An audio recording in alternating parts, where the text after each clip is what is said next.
Welcome to another episode of Moni மாப்ள காதல் cuts.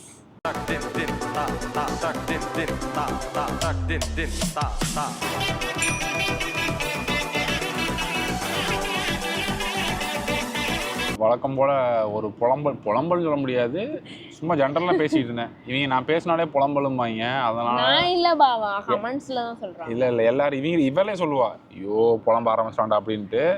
புலம்பல் கிடையாது, வந்து ஒரு கிளவி புருஷன். ஆமா அந்த கிளவி இவங்க தான். இல்ல நீ கிளம்ப, அதான். சரி, இப்போ என்னன்னா சாப்பிட்டு முடிச்சிட்டோம், வந்து வேலைக்கெல்லாம் போயிட்டு வந்து சாப்பிட்டு முடிச்சுட்டு, சரி இங்கே ஒரு லான் மாதிரி இருக்கு வாக்கிங் போகலான்னு சொல்லிட்டு நடந்து வந்துகிட்டு இருந்தோம். பார்த்தீங்கன்னா தூக்கத்தை நாங்க இப்ப ஃபிட்னஸ் ஃப்ரீ காணங்காட்டிக்கு இனிமேல் டின்னர் சாப்பிட்டு இவங்க தான் ஃபிட்னஸ் ஃப்ரீக்காக ஆயிருக்காங்க. சரிங்களா, நாளில் சும்மா அப்படி வாக்கிங் சும்மா நடந்து போகலாம் அப்படின்னு நினச்சோம். இங்கே ரொம்ப ஒரு மாதிரி வெக்க ஹுமீடாக இருக்கு. நடந்துட்டு இருக்கப்போ சொல்லிட்டு இருந்தா வந்துட்டு, நம்ம ஊரில் எப்படி இருந்தோம், இங்கே வந்து இப்போ இப்படி இருக்கோம் அப்படிங்கிற மாதிரி பேசிகிட்டு இருந்தா. அப்போ தான் சொன்னேன், பேசிக்காக வந்து பார்த்தீங்கன்னா நான் படித்தது வளர்ந்தது எல்லாமே வந்துட்டு கிராமத்தில் தான். எனக்கு வேலை கிடச்சி நான் ஃபஸ்ட்டு சிட்டிக்குன்னு வந்ததே கோயம்புத்தூர் தான். கோயம்புத்தூரில் வந்து வேலை பார்த்துருந்தேன். அப்போல்லாம் இவங்களை எனக்கு தெரியாது, ஏன்னா நான் 2019 வேலைக்கு வந்துட்டேன். மேடம் அப்போ தான் படிச்சுட்டு இருந்தாங்க காலேஜில். சரிங்களா, நான் 2019 வேலைக்கு வந்துட்டேன். என்னோடய ஃபஸ்ட்டு கம்பெனிக்கு நான் வேலைக்கு ஜாயின் பண்ணிட்டேன். கோயம்புத்தூர் சிட்டி நல்லாவே இருந்துச்சு, எனக்கு வந்து ரொம்ப பிடிச்சிருந்துச்சி என்னோடய ஃபஸ்ட்டு கம்பெனி எல்லாமே. நான் வந்து என்னோடய கேரக்டர் எப்படின்னு பார்த்தீங்கன்னா, நான் வந்து ஒரு கம்பெனியில் 2 வருஷம் தான் மினிமம் இருப்பேன், நான் மேக்ஸிமம் இருப்பேன், மாறிக்கிட்டே இருப்பேன் அடுத்தடுத்து. ஹீரோயின் எப்படி வந்து பார்த்தீங்கன்னா, போய் உட்காந்தாங்கன்னா உட்காந்துருவாங்க, அவ்வளோதான். அதுக்கு அடுத்து நீங்கள் கிளம்புங்க அப்படின்னு சொன்னால் தான் கிளம்புவாங்க. நான் டெர்மினேட்டரா? Get out. எனக்கு வந்து ஒரு கம்பெனியில் இவ்வளோ நாள் தான் இருக்கணும், எனக்கு அதுக்கு மேலே இருக்க பிடிக்காது, நான் இருக்கவும் மாட்டாங்க. நான் ஒரு 2 இயர்ஸோ 1 இயரோ 1.5 இயர்ஸோ இருந்துட்டு அதுக்கப்புறம் நான் மாறிடுவேன். நான் வந்து ஒரு 2 இயர்ஸ் தான் கண்டினியூஸாக ஆஃபீஸ் போயிருப்பேன். அதுக்கு அடுத்து ஃபுல்லாகவே பார்த்தீங்கன்னா ஒர்க் ஃப்ரம் ஹோமு. ஏன்னா கொரோனா வந்துருச்சு 2021 20 எண்டுலையோ 21 ஸ்டார்டிங்லேயோ கொரோனா வந்துருச்சு. வந்திருந்து ஃபுல் அண்ட் ஃபுல் வீட்லேயே இருந்து எங்கள் அம்மா சாப்பாடு வேலை, இது இப்படியே தான் என் வாழ்க்கை போய்கிட்டே இருந்துச்சு. எவ்வளோ பெரிய வாய். அதுக்கப்புறம் திரும்ப எல்லாம் ஓப்பன் பண்ணதுக்கப்புறம் வாங்க ஆஃபீஸ் வாங்கன்னு சொல்லிட்டாங்க. நாங்கள் வந்துட்டோம். வந்து எனக்கு மேரேஜுக்கு அப்புறமும் பார்த்தீங்கன்னா என் லைஃப் வந்து ரொம்ப பீஸ்ஃபுல்லாக ஜாலியாக போயிட்டு இருந்துச்சு. எந்த ஒரு பிரச்சனையுமே கிடையாது. ரொம்ப நிம்மதியாக காலையில் ஆஃபீஸ் போவேன், 10 மணிக்கு தான் போவேன், வேலையை பார்ப்பேன். ஆனால் வீட்டில் நான் 9 மணிக்கு வேலையை ஸ்டார்ட் பண்ணி வேலையை பார்த்துட்டு மேடம் குக்கெலாம் பண்ணி முடிச்சு கொடுத்ததுக்கப்புறம் அதை எடுத்துகிட்டு திரும்ப ஆஃபீஸ் போயிட்டு வேலையெல்லாம் முடிச்சுட்டு ஒரு 3 மணிக்கு கிளம்பி திரும்ப வீட்டுக்கு வந்து திரும்ப வேலை பார்ப்பேன் நைட்டு 10 மணி வரைக்கும். அது ஒரு பக்கம் போய்கிட்டு இருக்கும். ஆனால் இவங்க கூட அதிகமாக டைம் ஸ்பெண்ட் பண்ணிட்டு இருந்தாங்க ஊரில். நான் எப்பயுமே ஒர்க் ஃப்ரம் ஹோம் தான் மோஸ்ட்டாகவே. ஏன்னா எங்கள் அம்மாவுக்கு உடம்பு சரியில்லைன்றதுனால நான் மோஸ்ட்டாக கோயம்புத்தூரில் இருக்க மாதிரி தான் இருக்கும். என் ஆஃபீஸ் வந்து சென்னையில் இருந்துச்சு.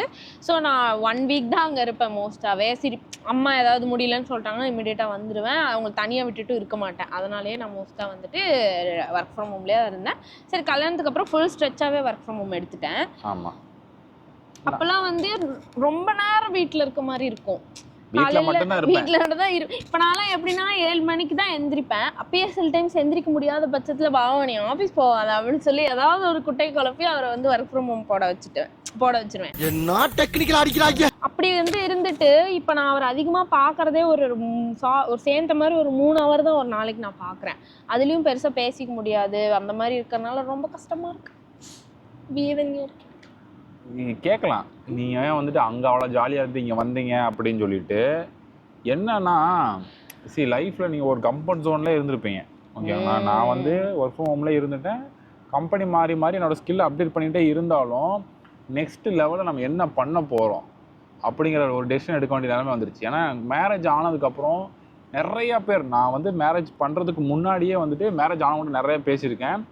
நீங்கள் மேரேஜ் பண்ணுறதுக்கு முன்னாடி இப்போ உங்களுக்கு என்ன மாதிரி ஃபீல் பண்ணுறீங்க அப்படின்னு சொன்னால் அவங்க எல்லாரும் சொல்கிற ஒரே பதில்னா, எனக்கு வந்து நிறையா ரெஸ்பான்சிபிலிட்டிஸ் அதிகமாகிடுச்சு, இவ்வளோலாம் நான் ஜாலியாக இருந்தேன், இப்போ வந்து எனக்கு ரெஸ்பான்சிபிலிட்டி அதிகமான மாதிரி எனக்கே தோணுது அப்படின்னா.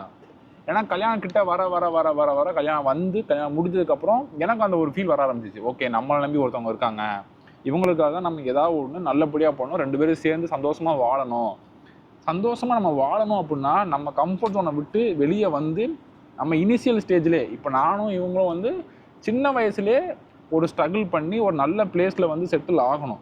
அப்படி ஆகிட்டோன்னா எங்களோட லேட்டரான லைஃப்பை வந்து நாங்கள் ரொம்ப ஜாலியாக இருப்போம்.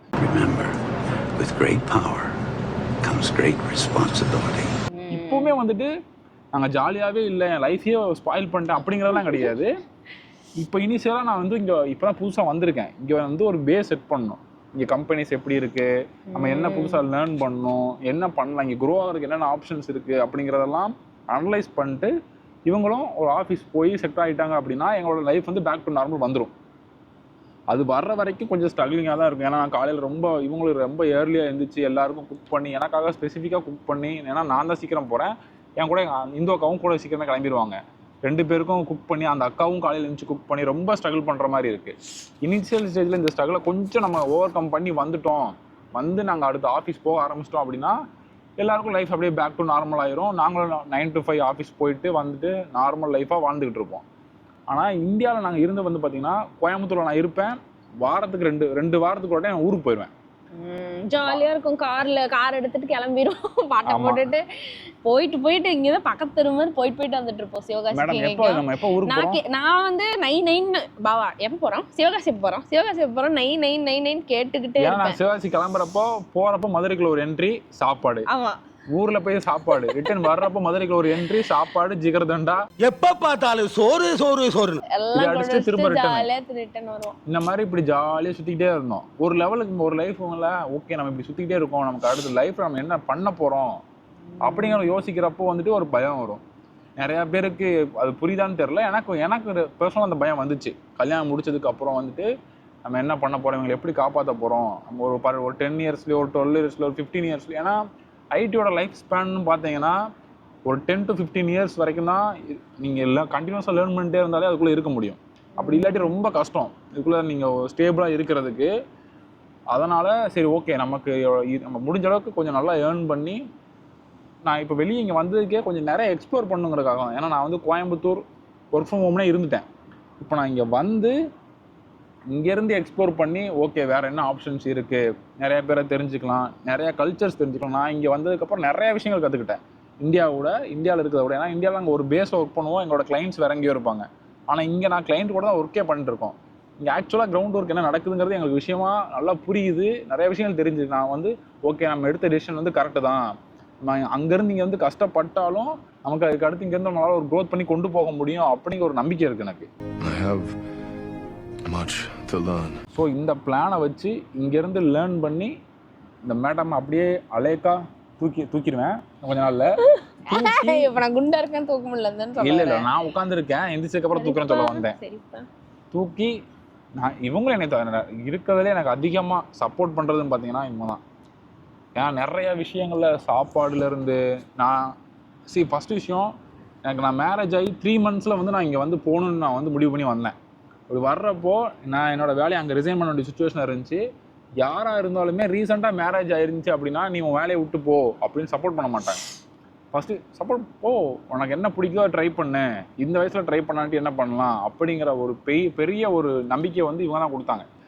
ஏன்னா எங்கள் வீட்டில் எவ்வளோ சப்போர்ட் பண்ணாலுமே ஃபினான்ஷியலாக நாங்கள் ஸ்ட்ரகிள் பண்ணுற போகிறதுனா நாங்கள் 2 பேர் தான் ஸ்ட்ரகிள் பண்ண போகிறோம்.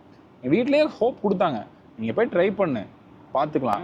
பேக் ஃபயர் ஆயிடுச்சு, போனால் வந்து செட் ஆகலை அப்படின்னா திரும்ப நீங்கள் வந்து நமக்கு இங்கே ஜாப் கிடைக்கும், இல்லை வேறு ஏதாவது ஒன்று பண்ணி நம்ம முன்னேறி வந்துக்கலாம் அப்படிங்கிற ஒரு ஹோப்பை வந்து மோனியா இருக்கட்டும், எங்கள் அம்மா எங்கள் அண்ணன் எல்லாருமே சப்போர்ட் பண்ணாங்க. அந்த ஒரே ஒரு ரீசனால் மட்டும்தான் நான் இங்கே வந்து சரி ஓகே இப்போயே நம்ம ட்ரை பண்ணலாம். இப்போ நாங்கள் அங்கே வந்துட்டு ஒரு 3 years 4 years ஆனதுக்கு அப்புறம் வந்து எங்களால் இங்கே வந்து நாங்கள் ட்ரை பண்ணணும்னு நினச்சா கண்டிப்பாக பண்ண முடியாது, அது பாசிபிளும் கிடையாது. ஏன்னா அதுக்கு அடுத்து 3-4 வருஷம் ஆயிடுச்சுன்னா அதுக்கப்புறம் குழந்தை அது இதுன்னு நெக்ஸ்ட் ஸ்டெப்புக்கு நம்ம போனால் அவங்களோட கெரியர் நம்ம ஃபோக்கஸ் பண்ணுற மாதிரி இருக்கும். அவங்களுக்கு ஸ்கூலு, அவங்க வளர்க்குறது, அது மாதிரி. அதுக்கு முன்னாடி நாங்கள் இங்கே வந்து ஒரு பேஸ் செட்டப் பண்ணணும் அப்படின்னு நான் யோசிச்சு அதுக்குனால தான் இவங்ககிட்ட வந்து நான் சொன்னேன் இந்த மாதிரி ஓகே மேரேஜ் ஆகி 3 months தான் ஆகுது, இப்போ நான் இங்கேருந்து நான் வேலையை விட்டு திரும்ப போனேன், எனக்கு ஒரு 2 months கிட்ட கண்டிப்பாக எனக்கு வேலை இருக்காது, நான் அங்கே போய் தேடி தான் பிடிக்கணும் அப்படிங்கிற ஒரு சுச்சுவேஷன் வந்துச்சு.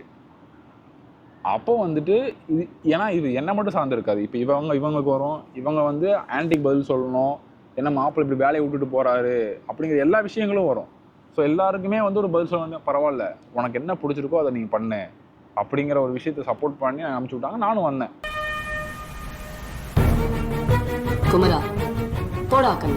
ஆக்சுவலி வந்து இது இவருக்கு தெரியுமான்னு தெரில, நான் எனக்கு ஃபஸ்ட்டு வந்து இங்கே வர்றது பெருசாக இன்ட்ரெஸ்டே இல்லை. ஏன்னா வந்து நம்ம ஊர், ஏன்னா நான் ரொம்ப கம்ஃபர்ட் ஜோனில் இருந்தேன். சொன்னோம்ல வீட்டிலே இருப்பார், எப்பயும் கூடவே இருப்பார், அந்த மாதிரி ஒரு 3 months வந்து பார்த்து பழகிட்டு என்னால் அவர் நான் நினச்சேன் போல்டாக அனுப்பிட்டேன். சரி நீங்கள் போங்க நான்லாம் இருந்துப்பேன் அப்படின்னு சொல்லி ரொம்ப கான்ஃபிடென்ட்டாக. ஆனால் அன்னைக்கு நான் அழுதது வந்து ஏர்போர்ட்லாம் சத்தியமாக அழுகக்கூடாது, ஏன்னா அவர் பாசிட்டிவாக அனுப்பணும், அவர் வந்து வேலைக்காக போகிறாரு அப்படின்னு சொல்லி நான் ரொம்ப ரொம்ப கண்ட்ரோல் பண்ணி தான் ஏர்போர்ட்டில் என்னால் முடியாமல் அப்படியே வந்துருச்சு, பிச்சுக்கிட்டு வந்துருச்சு. அன்னைக்கு கேளுங்க, அவர் ஏர்போர்ட்டில் இறங்கிட்டு ஃபோன் மெசேஜ் பண்ணுறாரு, ரிட்டன் வா நீ ரிட்டன் வான்னு கதறி தள்ளிட்டேன், நீ வந்துரு இப்போவே. இவர் கேட்டார் எங்கள் அண்ணங்கிட்ட, என்னை திருப்பி ஃப்ளைட் ஏற்றி விடுங்க நான் போகிறேங்க, அப்படிலாம் போக முடியாதுங்க நீங்கள் வாங்க அப்படின்னு சொல்லி எங்கள் அண்ணன் கூப்பிட்டு போயிட்டாங்க. ஸோ இவர் அப்படி கேட்கும் போது எனக்கு ஃபஸ்ட்டு திங் என்னென்னா எப்படி ஜாப் விட்டுட்டு போய் அங்கே இருக்க முடியும் அப்படின்னு ஒன்று தோணுச்சு. ரெண்டாவது வந்து இவரை விட்டுட்டு நம்ம எப்படி 3 மாதம் தனியாக இருப்போம் அப்படின்னு ஒன்று தோணுச்சு. ஒருவேளை அங்கே கிடைக்கலன்னா அவர் எப்படி ஃபீல் பண்ணுவார், எனக்கு அதெல்லாமே தோணுச்சு. ஆனால் எனக்கு ஃபஸ்ட்டு பாயிண்ட்டாக இருந்தது என்ன அப்படின்னா, நம்ம எதுவுமே பண்ணாமல் இருக்கிறதுக்கு ஏதாவது ஒன்று பண்ணி அது நம்ம ஏதாவது ட்ரை பண்ணணும் கண்டிப்பாக. நான் நிறையாவே கம்ஃபர்ட் ஜோனில் தான் இருந்தேன். நான் பெருசாக ஆஃபீஸ் மாறல, எதுவுமே பண்ணல, உட்காந்த இடத்துல அப்படியே ஜாலியாக இருந்தேன். ஆனால் இவர் அதெல்லாம் ரொம்ப போல்டாகவே ட்ரை பண்ணார். ஸோ அந்த போல்ட்னஸை நம்ம வந்து என்கரேஜ் பண்ணணும். என்றைக்குமே நம்ம வந்து ஒரு விஷயத்த ட்ரை பண்ணி கிடைக்கலன்னா அது வேறு, பண்ணாமலே விட்டுட்டு ஒரு வேளை நம்ம முன்னேறி இருப்போமோ அப்படின்னு நம்ம ஒரு கொஸ்டின் மார்க் வைக்கவே கூடாது. ஸோ அதனால் ட்ரை பண்ணி பார்த்து கண்டிப்பாக முன்னேறுவோன்னு எனக்கு ஒரு நம்பிக்கை இருக்குது. நாங்கள் அவர் சொன்ன மாதிரியே நம்ம வந்துட்டோம் இல்லைவா? நாங்கள் வந்து ஆக்சுவலி ஒரு ஸ்டெப்ஸ் மாதிரி வச்சுருக்கோம். ஃபஸ்ட்டு எங்களோட பிளான் என்னென்னா, இவர் ஃபஸ்ட்டு இங்கே வரணும், அது வரைக்கும் நான் ஜாபில் இருக்கணும். ஏன்னா 2 பேருமே குவிட் பண்ணால் அது தப்பான டெசிஷன். ஸோ ஃபஸ்ட்டு அவர் இங்கே வந்துட்டு அதுக்கப்புறம் வந்துட்டு அவர் இங்கே ஒரு அளவுக்கு அவர் செட் பண்ணதுக்கப்புறமா நான் வந்து ஜாப் குவிட் பண்ணுறது தான் பிளான். ஸோ பிளான் படி போயிட்டுருக்கு. நீ அடுத்து எனக்கு ஜாப் கிடைக்கணும், உங்கள் மேலே சொல்லுங்கள்.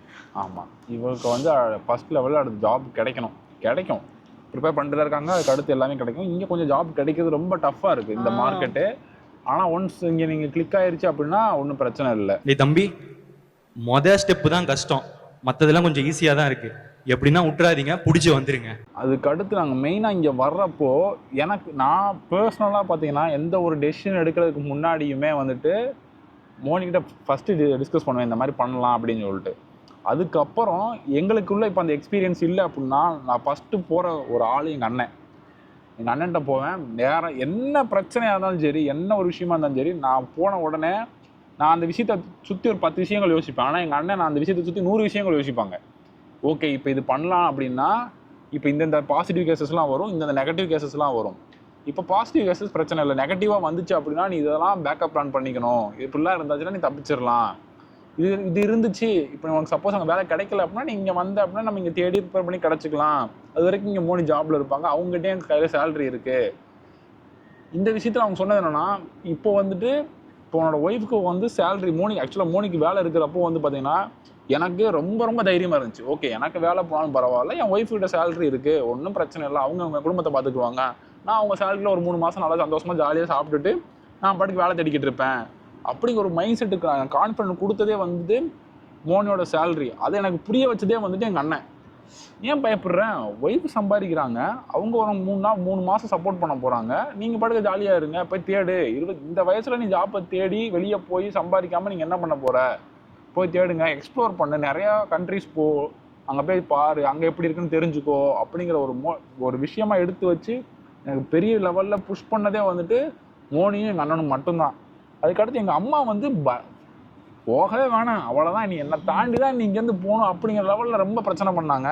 அதுக்கப்புறம் ஃபுல்லாக ஃபேமிலி சைடு எங்கள் அம்மாவை கன்வின்ஸ் பண்ணதுக்கு முக்கியமான காரணமே எங்கள் அண்ணன் தான். போட்டோம், இந்த வயசில் அவங்க போய் சம்பாரித்து அவங்க 4 பேரை தெரிஞ்சுக்கிட்டு வெளியே போனால் மட்டும்தான் அவங்க 4 விஷயத்தை கற்றுக்குவாங்க, 4 மனுஷங்களை பார்ப்பாங்க. இங்கே வீட்டிலே இருந்து பண்ணாங்க அப்படின்னா அவங்களுக்கு எதுவுமே தெரியாது. கடைசியில் ஒரு நாள் அவங்க லைஃப் வந்து அந்த ஊரை சுற்றியே அதுக்குள்ளேயே முடிஞ்சிடும், போய் எக்ஸ்ப்ளோர் பண்ணி கண்டுபிடிக்கட்டும் அப்படின்னு சொல்லி போனப்போ தான் வந்துட்டு இவங்க அண்ணன் சொன்னார், வாங்க பார்த்துக்கலாம்.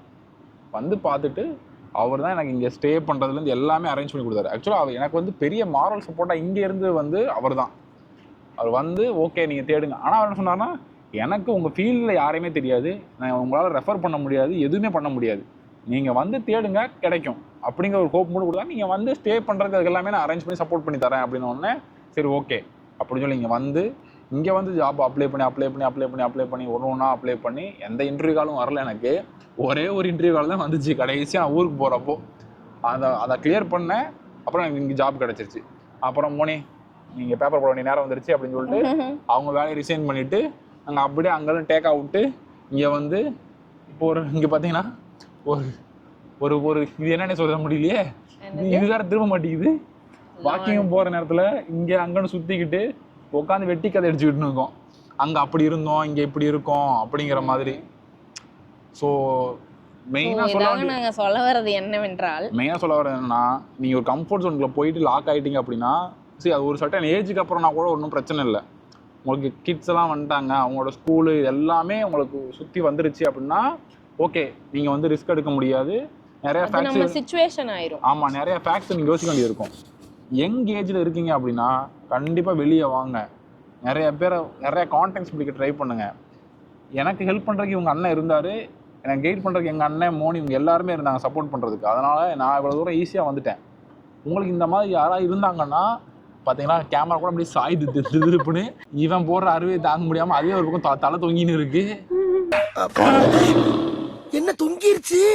ஏய் ஏய் டாமி எந்திரியே. வெளியே வா, வீட்டை விட்டு வெளியே வா, வந்து தேடுங்க, வேலை தேடுங்க. இப்போ வேலை கிடைக்கிறது ரொம்ப ரொம்ப கஷ்டமாக இருக்குது. நிறையா பேர் வந்துட்டு என்ன சொல்கிறாங்கன்னா, இது என்ன பண்ணலாம், இது இப்போ எப்படி படிக்கலாம், எப்படி வேலை கிடைக்கலாம்னு கேட்குறாங்க. காலேஜ் படிக்கும் போதே படிக்கிறவங்களா இருந்தீங்க அப்படின்னா, படிக்கிறவங்க கண்டிப்பாக படிக்கிறவங்க வீடியோ பார்க்க மாட்டாங்க. அப்படி காலேஜ் படிக்கிறவங்களா இருந்தீங்கன்னா, இன்ஜினியரிங் படிக்கிறவங்களா இருந்தீங்கன்னா கண்டிப்பாக தேர்ட் இயர்லேயே ஒரு நல்ல கோர்ஸோ ஒரு நல்ல டெக்னாலஜியோ ஐடியா இருந்தீங்கன்னா, யாருமே இதெல்லாம் சொல்லல. தயவு செய்து கோடிங் பிராக்டிஸ் பண்ணினே இருங்க, அதுதான் மெயின். கோடிங் தான் உங்களுக்கு ஹெல்ப் பண்ணும். கோரா இருந்தீங்கன்னா எங்களுக்கு தெரியாதுங்க. ஐடியா இருந்துச்சுன்னா நாங்க சொல்றேன், நாங்க ஐடியா. நான் என்ன சொல்லுவேன்னா, உங்களுக்கு நீங்க கோடிங்லாம் கிடையாது, உங்களுக்கு என்ன இன்ட்ரெஸ்ட். சில பேருக்கு நெட்வொர்க்கிங் இன்ட்ரெஸ்டாக இருக்கும், சில பேருக்கு ஹார்ட்வேர் இன்ட்ரெஸ்டாக இருக்கும், சில பேருக்கு ஹேக்கிங் ரிலேட்டடாக இன்ட்ரெஸ்டிங்காக இருக்கும். இந்த மாதிரி உங்களோட இன்ட்ரெஸ்டிங் இருக்கும். அது ரிலேட்டடான கோர்ஸ் எடுத்து தேர்ட் இயர்லேயே ஸ்டார்ட் பண்ணுங்க. நான் ஃபோர்த் இயர் முடிச்சதுக்கப்புறம் படிக்க நீங்கள் ஆரம்பிச்சிங்க அப்படின்னா கொஞ்சம் கஷ்டம். இங்கே வெளியே வந்து கான்டாக்ட்ஸ் பிடிச்சி ரொம்ப ரொம்ப கஷ்டமாயிரும். அதனால் கொஞ்சம் முன்னாடியே படிக்க ஆரம்பிங்க. படிப்பு தான் முக்கியம், படிங்க. இவன் சொல்லுவான் இது பண்ணலாம் அது பண்ணலாம், நான் படிக்காமல் இவ்வளோ பெரிய ஆளாகிட்டேன் அவ்வளோ பெரிய ஆளாகிட்டேன். படிக்காமல் அவ்வளோ பெரிய ஆள் ஆனவே 2 பேர் 3 பேர் தான் இருக்காங்க. படித்து பெரிய ஆள் ஆனவங்க தான் 1000 பேர் இருக்கான். Kill the boy and let the man be born. சரிங்களா? இது என்ன, நான் வந்து மரண முக்க போட்டுருக்கேன்னு எனக்கே தெரியும். சரி ஓகே, ஒரு இன்ஃபர்மேஷனாக இருக்கட்டும். நாங்கள் எப்படி அங்கே இருந்தோம், இங்கே இப்படி வந்தோம் அப்படிங்கிற ஒரு ஸ்டோரி சொல்கிறதுக்காக மட்டும்தான் இந்த பதிவு பிடித்திருந்தால் பகிர வேண்டாம், பார்த்துட்டு மனசுக்குள்ளேயே வச்சுக்கோங்க. சரிங்களா? போதும்பா, ஆஃப் பண்ணிடலாமா? Right. See you in another episode. Bye bye. தப்பிச்சிட்டோன்னு. ஆமாடா தம்பி.